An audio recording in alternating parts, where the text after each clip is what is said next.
तव्हां हिकिड़ी बामक़सद ज़िंदगी एन्जॉय कयो था या बस हिकु थकियल ॾींहं खां पोइ ॿियो थकियल ॾींहुं गुज़ारियो था? ईमानदारी सां ॿुधायो। योर रीज़न फॉर लाइफ, तव्हांजी ज़िंदगी जो मक़सदु हिकिड़ो सिंपल जैपनीज़ वर्ड इकिगाई जे अंदरि समोयो आहे। इहो उहो मक़सदु आहे जंहिं जी वजह सां तव्हां रोज़ाना सुबुह स्ट्रेस ऐं थकनि जे बजाइ हिकिड़ी फ्रेश ऐं एनर्जी वारी मॉर्निंग स्टार्ट कंदा आहियो।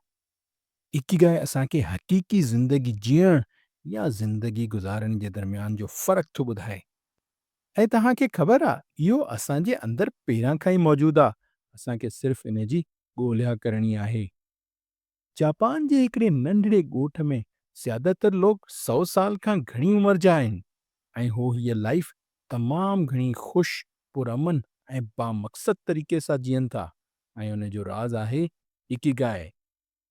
जेकर तव्हां पंहिंजो इकिगाई ॻोल्हण था चाहियो, त असांजी पूरी वीडियो ज़रूरु ॾिसो ऐं पंहिंजी पॉज़िटिव लाइफ़ जी सफ़र जी शुरूआत करण जे लाइ अॼु ई असांजो चैनल सब्सक्राइब कयो।